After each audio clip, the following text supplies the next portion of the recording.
I thank you very much for tuning in to That Will Never Work podcast.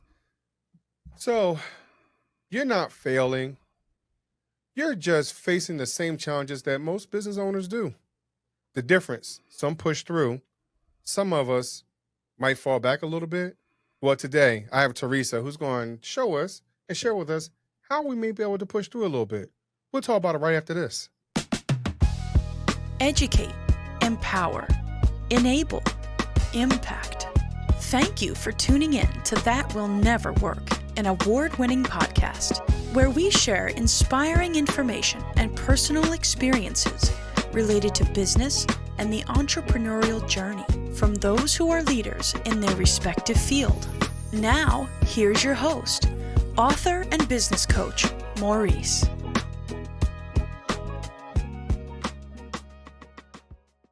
So as you well know, if you listen, we welcome you again and again and again. If you want to hear and see Teresa's bio, well, guess what? You have to go to our website and find that out, right? We're going to get right into the nitty gritty. So I thank you very much for coming on the show. And so here's my question that I start off with today.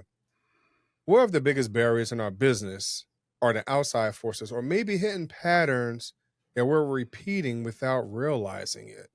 Is that something that we need to be concerned about? So for example, you're talking about when you say, so sometimes our barriers are we're too consumed with what someone else is doing or saying or whatever it might be, right? But sometimes we don't understand our patterns, especially from a financial perspective. Maybe there's some things that we didn't understand when we were growing up that we kind of bring that into our business, right? Or we've caught on to some other bad habits along the way. So are there things that are really true external stuff, or are there also internal stuff that we have to deal with as well? There's probably both. I would say it's probably a combination of both. And I will say, the way people handle their money, make decisions regarding their money, their businesses, often come from how they handle their money on a personal basis, right?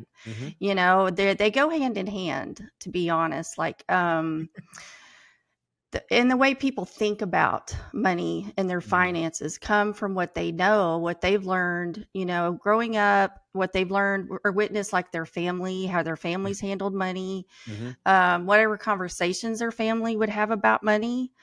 Some talk about it, some don't. Right. But often I find people carry over into their business, their money habits, that the way they handle them in their personal lives. So I think, and that's something, you might want to consider and look at.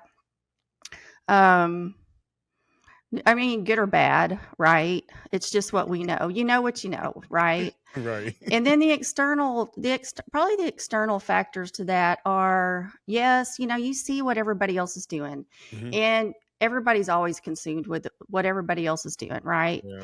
And how they compare. You're always comparing yourselves to other people, right? And do I know everything I should know about finances? Am I handling the finances right? Am I even looking at the finances?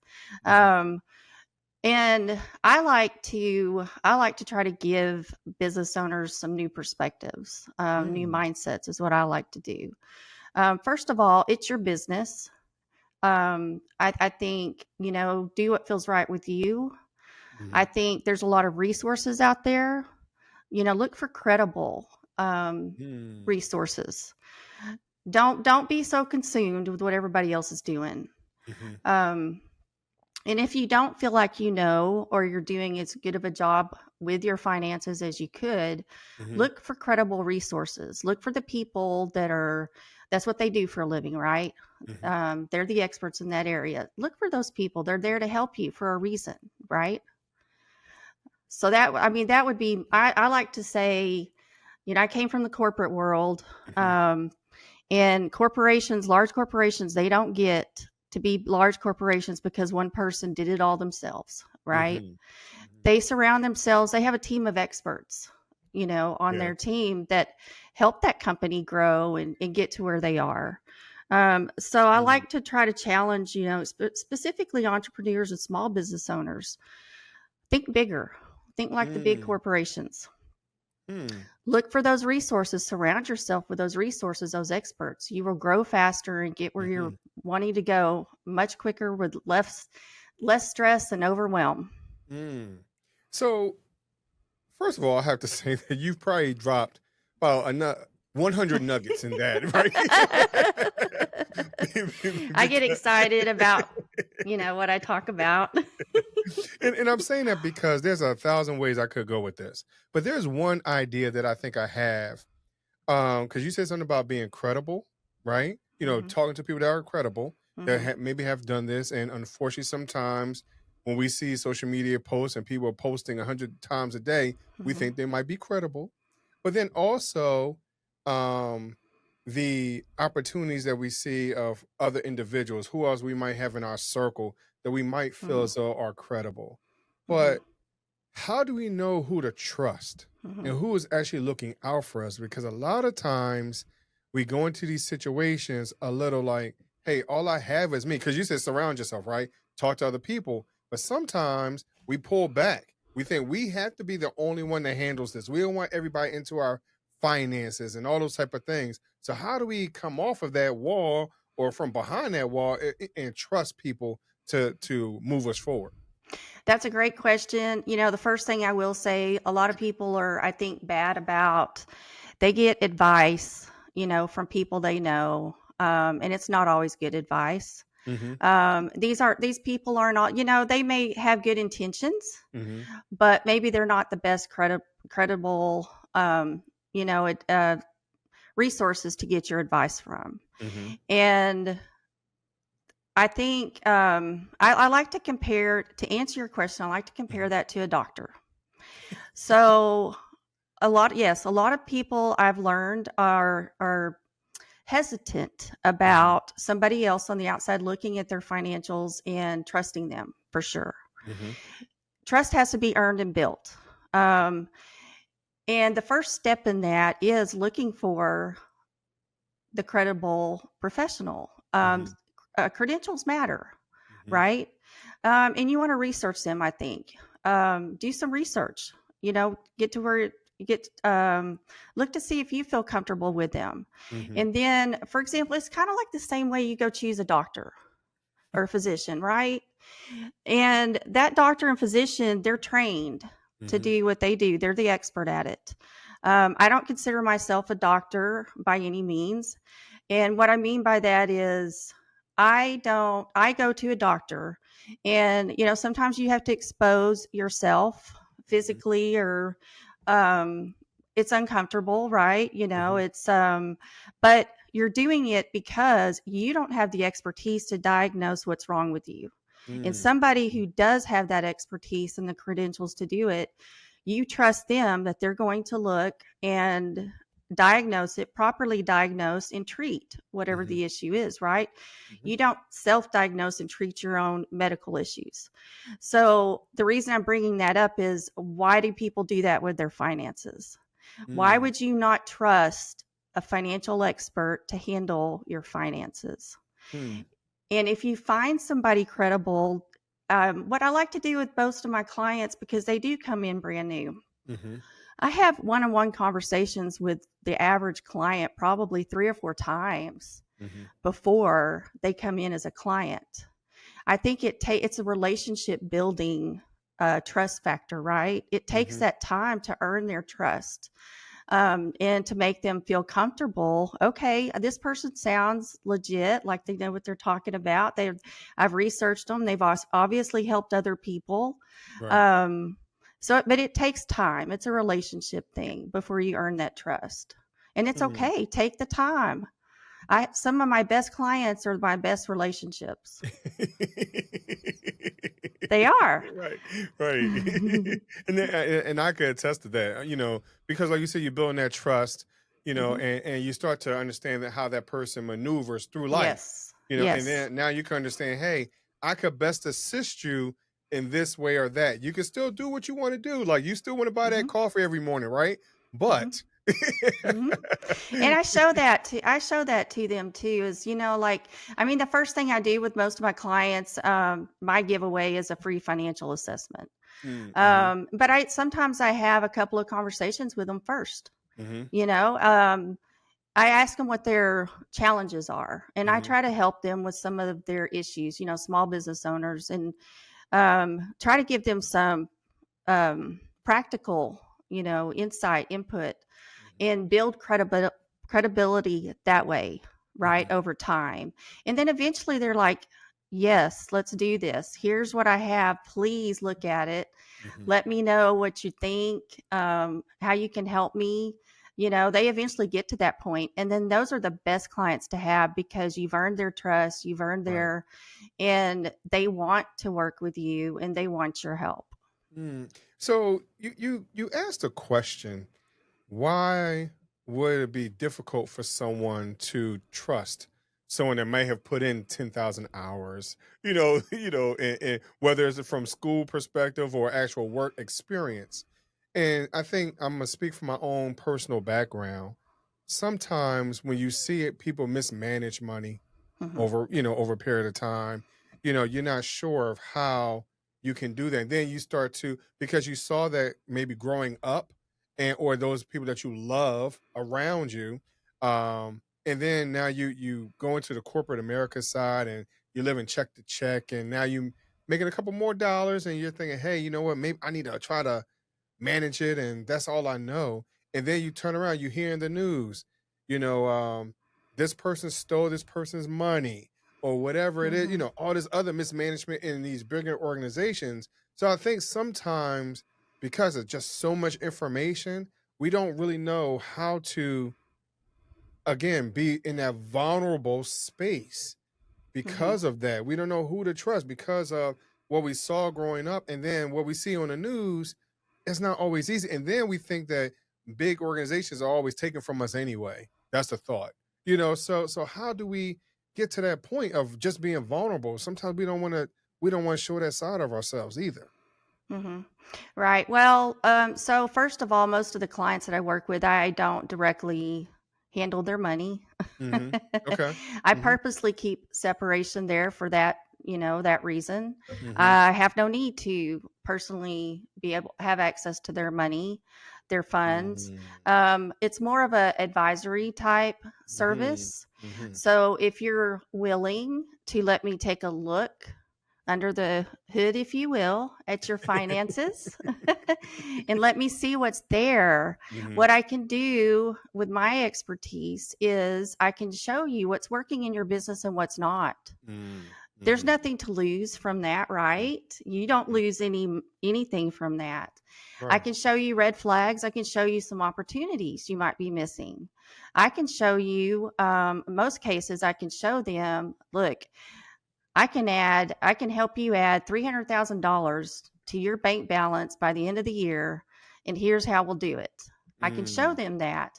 And then I just give them like a trial run. Mhm. I tell them, look, I don't do any contracts. There's no annual contracts or anything like that. Mhm.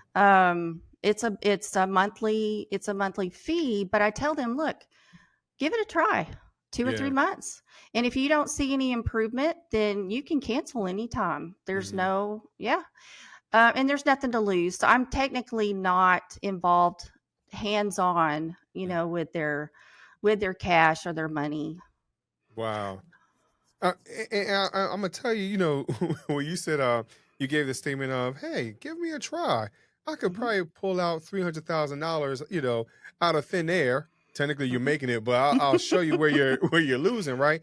And sometimes we can't even fathom that amount of money, especially as new entrepreneurs.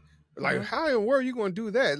I'm thinking I'm doing everything in my, that I possibly can I really get to that point, Teresa? Like, how can we have that Hmm. type of conversation? Hmm. I love that question. And I do get that, with clients that come and talk to me for the first time, for sure. And that's one reason I do a free financial assessment, because Mhm, I have to get in front of them and show them. how Mhm. I can help them. Talking about it is one thing which doesn't have a lot of meaning to Mhm. most business owners, but if I can get in front of them and show them, with their numbers, like here's what we're going to do. There's drivers, and I can show them which levers to pull, if you will. Mm.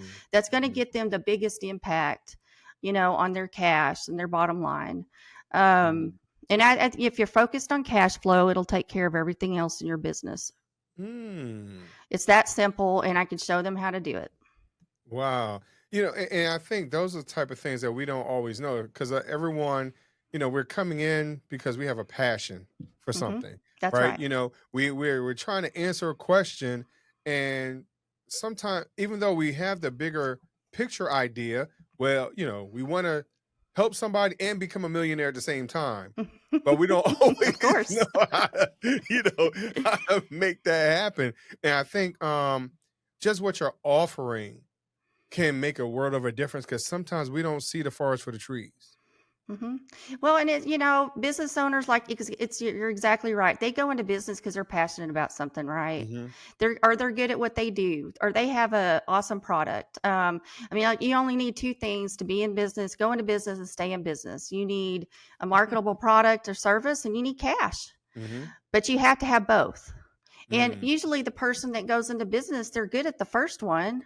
They've Mhm. got a great product or service, but they're not good at or don't have a clue on how to manage the cash. Mhm. And that's what gets businesses in trouble. Mhm. You hear the statistics, like 50% of all businesses fail by year 5. Right. Well, 80% of those fail because they run out of money. Mhm. Mhm. It's not because they don't have a good, product or a good service. And Mm. I think that's sad, and it just goes back to the point of they went into business because they're good at what they're good at, Mhm. or they have something great to sell. Um, they just need help on the Mhm. finance side, Right. and I think people need to get over the mind block of it's okay if you don't know what you should know about finances. Mhm. It's okay to admit that, and it's okay to get help. It's Right. no different, like I said, than before when you get ill or sick or something's not right. Mhm. You go see a doctor, and you go see a doctor for a reason, because that's what they're good at. That's their expertise. Right.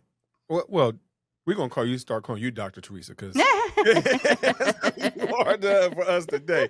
But there's one thing that I have to say in reference to just my own beginning point of entrepreneurship. There's one thing I did not consider, which are subscriptions, just something basic, right? So Hmm. for an example, for those of us who want to do our flyers and brochures, we might use Canva. Hmm. All right, now we have a pro subscription, and we don't realize how much money that costs at the end of the Hmm. year. And they add up because you have more than one subscription, right? Right. And after a while, it gets unmanageable. Like, I know in my business, I had to manage all these subscriptions. Well, I have somebody that does it for me, but Hmm. still, it adds up, right? Right. Yeah. Right. And so sometimes we don't consider all of those because now, hey, you know what? One is coming out the 5th, one is coming out the Hmm. 22nd, Hmm. one's coming out the And they 30th. auto renew in a year, Right. whether you're using it or not. That's what and gets most people. and so now how do you keep track of that, especially if you think that you're Hmm. already Hmm. underwater? So Hmm. how or what should I put into place in that, even if I Hmm. am just starting out by myself for a moment, how do I Hmm. kind of get that under wraps real Hmm. quick before I come and talk to someone like you? You need a cash flow tracker. That's what I Mm. call it. A lot of people, like, most people hate the word budget, and for a reason. So I don't preach budgets. I preach forecast. And they're a Hmm. lot more fun to Hmm. work with. Track your spending, with a tracker. List everything out that you sign up for or pay for, and track it Hmm. out. And then you can forecast it out. I have some tools on my website that will help Nice. any business owner do that. Um, but that's the best way. If you can get it visible in front of you so you can see Hmm. it, right? That way you Right. can manage it. Yes. And sometimes those are things that we don't see all the time. We're gonna put it on our credit card or put Hmm. it in a business account. Those are things we don't always see. I mean, even that little $5 coffee we don't always see. We don't track either. Hmm. hmm Right. It all goes back to cash flow. It's managing cash flow. That's why Right. I say if you manage cash flow, then you're taking care of everything in your business. Wow. Yeah, so Dr. Teresa, I greatly appreciate you coming on the show My today. kids will get a kick out of that. But because you're referencing all these free resources that you have, and your website, please let everyone know where they can find these resources and get in touch with you. Right, of course. Well, I do have like I think it's a learning page, or I forget what it's called, on the website that has some tools on it, some information, basic information about managing cash flow. Hmm. And I'm doing all of this because I'm enjoying, helping small business owners. I left the corporate world to come back out and help the small business owners. I've owned two Hmm. businesses in my life. This is the second one, both successful, Nice. by the way. And I actually, both of my kids just started, they came back to work for me for the Nice. second time. The second time, right? So I consider that a huge compliment. um, I think I have those tools out there. If anybody wants to get Mhm. on a call with me, you can book a call with me online. I talk to people all the time. Um, and it doesn't have to be anything formal. Just, if you want to chat about your business, if you have some Mm. questions about your business, just in general. I love to talk to small business owners, new entrepreneurs, about their business. Nice, nice. So, I congratulate you on your two businesses. Most importantly, I congratulate you in recruiting your kids because I can't do it to save my life. They're usually running away, right? Trying to Yeah, go. they are. Yeah. I can't do it to save my life. Now, my youngest one, my son, he's starting to come around a little bit, but my daughter, she's like, "No, Dad, I'm off in the Yeah, wind. I'm gonna go do what I want to do." right. So that's fine. That's fine. It is perfectly fine as long as they're happy, right? Right, right. Yes, that's what matters. Right, and that's what she wanted to do. That's what she had gone to school for. So Mhm. she wants to help out young people. She's in the Mhm. uh, juvenile detention center, Mhm. help as a counselor. So she's helping out these kids, Mhm. trying to make the right choices and do their best thing, in My life. youngest daughter started out doing that exact same thing, a degree in psychology and Yep. criminal justice. She wanted to Hmm. help the young juveniles that were last stop before they go off to, Right. prison or whatever. And just by chance, she had to come work for me on a part-time basis to make some extra money, Hmm. um, at a client I was working for, and it was just a data entry job. But Hmm. she ended up staying there and just moving up the ranks and at this corporation, and she loved the accounting side of it. And so she goes, I'm Nice. going to go to school and get an accounting degree. I'm like, okay. And so now she has an accounting degree, working on her CPA and working for Nice. me. That's nice. That's nice. I mean, So by chance. same kind of track. My daughter's, went to her undergrad is in psychology. Her Hmm. graduate degree is in forensic psychology. She's Yes. looking to do her doctorate in clinical psychology. So she's trying to, Yeah. stay in that space, but we'll see. People, you change, right? Right. We all start out wanting to do something, and you look up, 40 years down the road, and you look back and you're like, I'm not anywhere. Right. I didn't arrive where I thought I was going to, back then. But it's all a journey. It And is. I like to say, go do what you want to do. Mm-hmm. Whatever you're passionate about, because it makes it so much more enjoyable to get up in the It is. morning and, do what you do. And she loves it. I mean, Yes. she likes to see she comes home and tells us about the stories about the kids and what they Mhm. have learned and what they've done. My daughter did too. Yeah, Yes, she's hyped.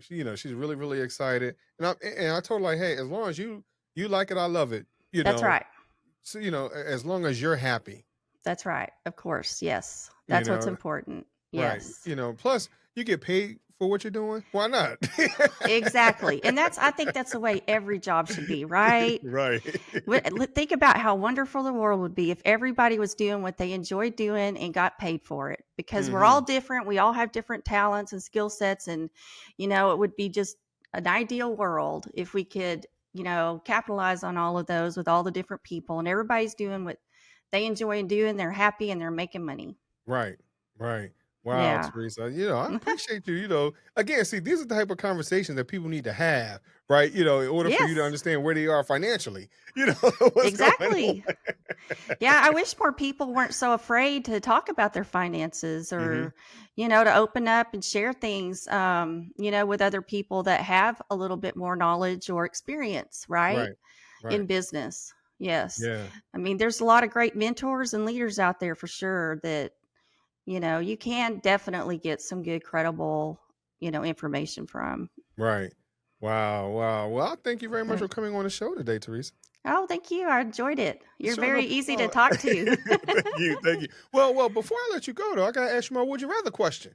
Oh, of course. Right. So here's the thing. With the question, use your imagination. Mhm. No right or wrong. We're not in psychology class, Right. right? But would you rather choose three doors or a fork in the road? A fork in the road, definitely. And why a I'm fork? I'm always for that, that new road. I want to go Yeah. down that new path. I want to see what's down there. I've been notorious for that my whole life. Really? I Okay. used to I used to live at in the hill country. Okay. And on the weekends, what I did for fun was I would take my Jeep out, take the tops off, and there were so many hidden Wow. roads out there, and I would always go and try to find a new road. I wanted to go Nice. see what was down that road, and I found so many hidden gems out in the hill country. Wow. Yeah. Everybody's not that adventurous though. I'm adventurous. We only have so much time on the face of the earth. I mean, You're what are you right. going to do with it? You're right. Yes. A lot of times, some of us are in a place of scarcity. We're too scared to be in that Yes. place, or we're fueled by fear, whatever it might be. So you taking your Jeep out there. First thing my thought, like, hey, I'm nervous that my Jeep gonna flip over or something crazy. Oh, no, no, no. I would go through creeks, out there by myself. I always had a floaty in the back of my Jeep so I could get out Nice. at any point in time when I found a good spot in the creek or the river, whatever. And I Wow. would get out and go float. I mean, yeah. Wow. Hmm. That's nice, and I appreciate that. I mean, that's a very good insight. I appreciate you sharing that. Of course. Yeah, I that was love the great. question. That was great. Well, but thank you very much for coming on the show. Oh, thank you. Thank you. You're Appreciate it. welcome. You're Had a welcome, good man. time. I did too. I did too. And of course, for all of you that are listening, if you're out on a raft somewhere and you want to get Teresa's information, all the information will be in the show notes. So whenever you come off of that and take off your life jacket, all the information will be right there. And I thank you very much for listening today. And I'll talk to you just a little bit later. Thanks for listening. Follow Maurice Chism on social media to stay connected and check back weekly for new episodes. Until next time, that will never work. Or will it?